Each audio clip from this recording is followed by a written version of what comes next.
Okay, now for the last piece of the bodywork puzzle, I'm going to be turning my attention this week towards the front bumper and make it fit.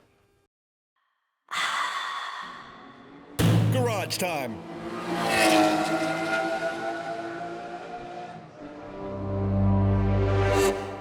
Unfortunately, the front of the car here is kind of buried here in the corner of the garage, and the access isn't good. So I need to put the suspension back in and the wheels back in so I get this thing off these stands.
Bam, it's back on the ground. I love it when things fit and things go together pretty easy.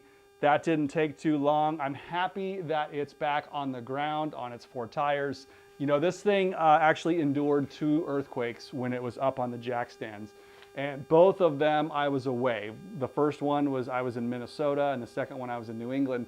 So I didn't actually feel anything. People did feel it. Things moved around. It wasn't severe here where we live because the epicenter was pretty far away.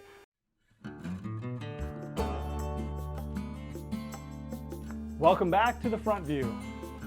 It's a little dusty, but I'm happy to see it again.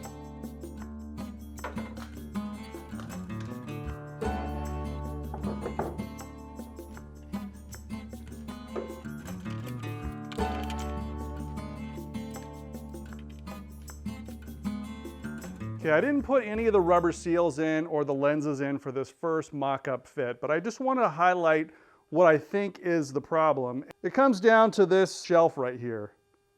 The fender arch isn't super bad, but it's almost like this shelf just doesn't belong. Okay, here's the other side. Sorry, it's a little dark over here. The fender arch is looking, you know, halfway decent, but same thing. This one here is not as big of a shelf, but there is a shelf. The fit along the front is pretty nice. It follows the shape of the hood. I have no complaints with the front. It's really as if this is almost just a little bit too wide.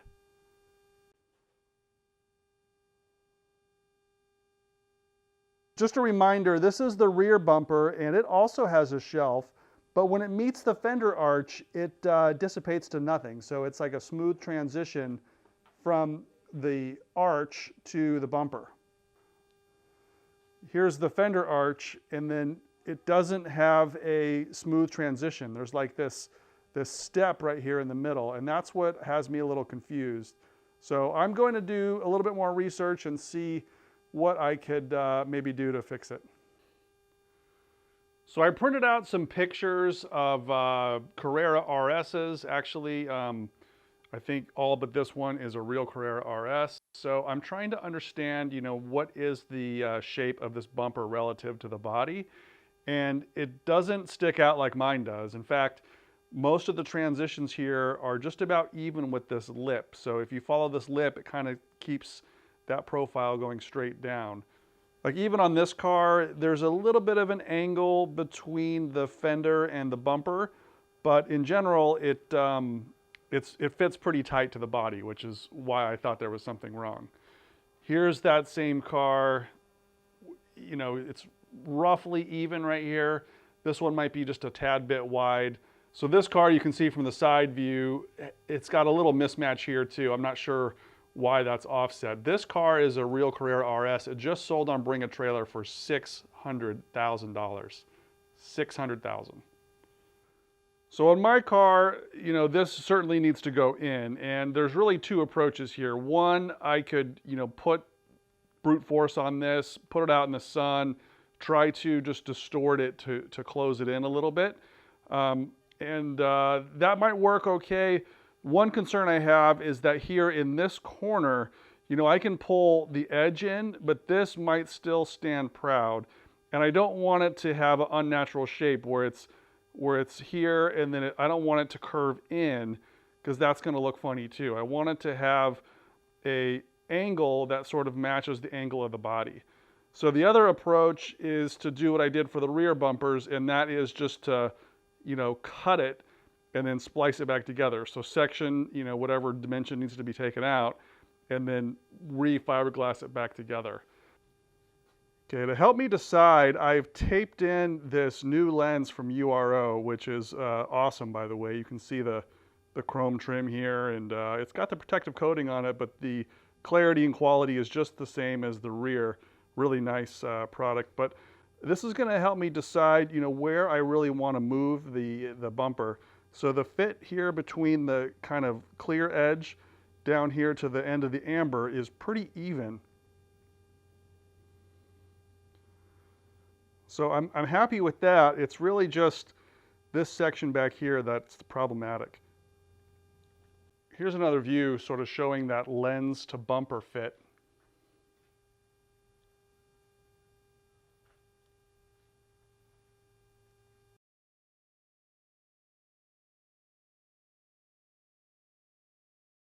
Decision time.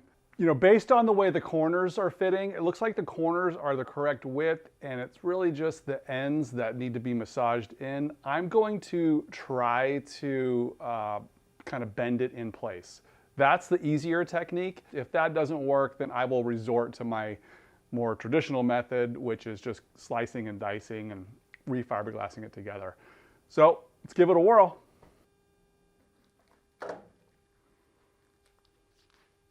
Check these lenses out on URO. I highly recommend them. I'll put the link in the description below for these.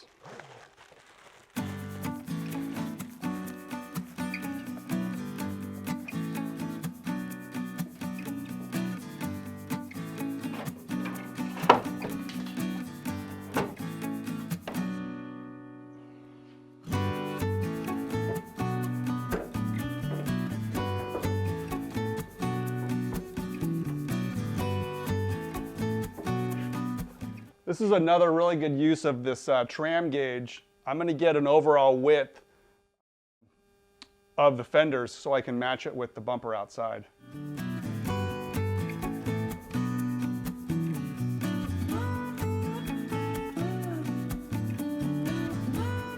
It's way better than a tape measure.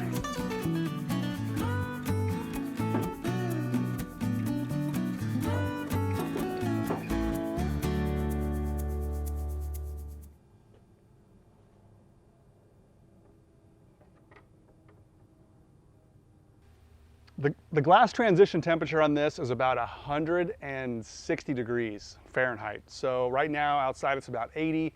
I'm going to use a little sunshine and also have to get out the heat gun.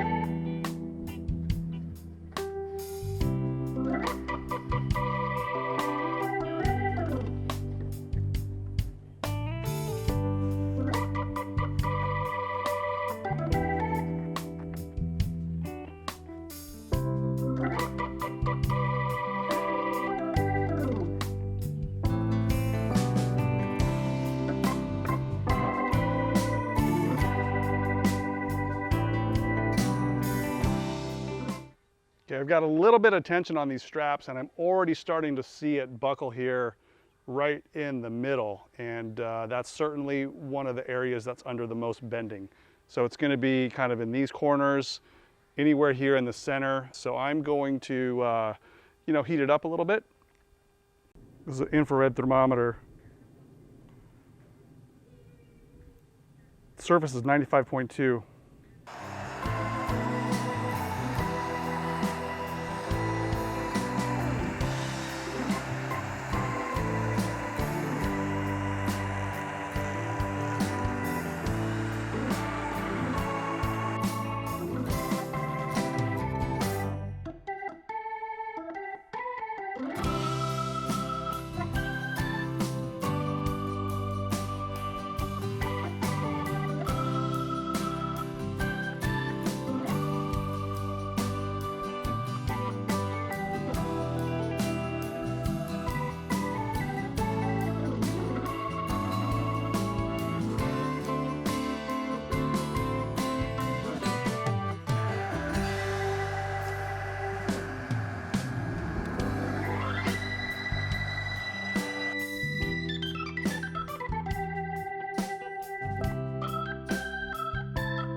Okay, I'm back in the shade.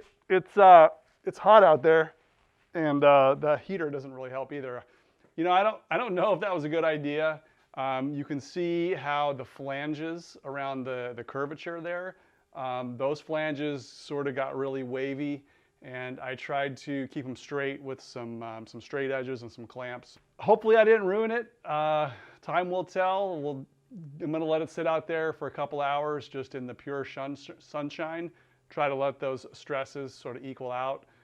Temperature in the direct sun is like 130, so I think that's helpful too. It's a lot of sunshine right now. Time will tell. You know, luckily it's only like a $150 part, but I'm sure it'll be savable.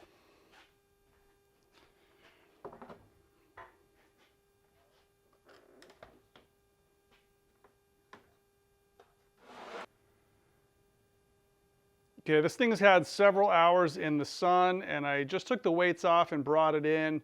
I'm gonna pull the strap off and really see sort of what changes were made. Should be interesting. This kind of looks like a bow and arrow style. I just so happen to have an arrow. It's so tempting. Put that right in there.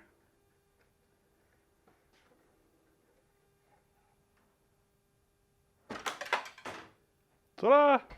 Okay, in all seriousness, I'm going to remove the strap and see what happens.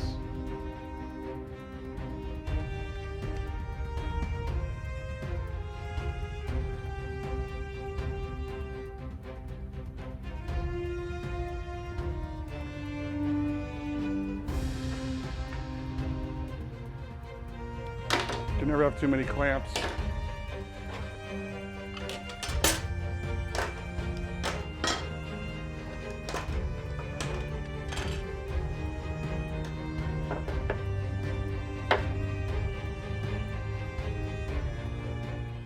Yeah, so that definitely made a permanent change. This might be really, really close to what it needs to be, or at least within like 1/4 of an inch now. So I'm gonna put it back on the car and see what happened. Should be much better.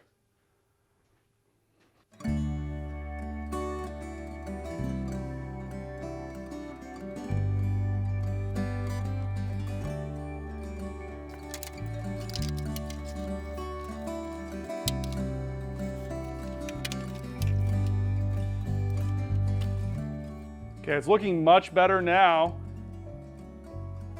It's just clamped on with those spring clamps. There's really no pressure on it.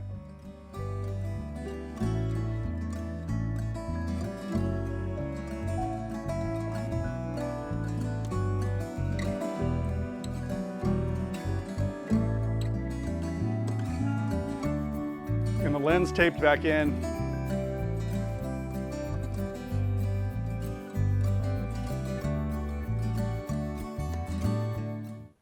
So I don't see any real big problems. I mean, this is close enough. On this side, it stands proud just a tiny bit, but I can, literally flex this in with the screws, the attachment screws. I can put a screw on here and just, suck it in. This side here is really flush here, or pretty flush with the fender arch. Just like the picture, it does sink in just a little bit. This dives in, and then this kind of comes straight down. So there's a slight kink right here, but that's just how it is. And then this shelf here has really disappeared. It's definitely within reason. There's a little heat blister right there from the heat gun.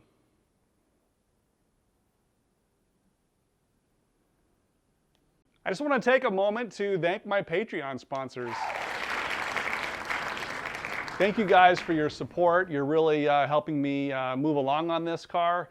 And I've had a chance to meet some of you guys, at least through email, and learn about what you're working on and what your backgrounds are. So that's really cool. I'm going to release another video for Patreon only. It's going to be around the same time as this one, so check it out. All right, looks like I lucked out on this front bumper. I anticipated doing more work to it, but I'd rather be lucky than good. Now you also are maybe wondering, why I didn't do this to the rear bumper. The rear bumper kind of had a different issue. It was, especially on the driver's side, it was actually too long. So if I was to put heat to that, it's really difficult to kind of remove material or shrink it back on itself. In this case, the heat method worked because I did more bending, recontouring the shape a bit. You saw how the stresses were developing in the corners, and I was just able to manipulate it so that it shrunk in the width a little bit. And that's only because I didn't section anything, I just sort of bent it in place. So like I said, rather lucky than good. Some sessions are a little shorter than others, and this week things went really well.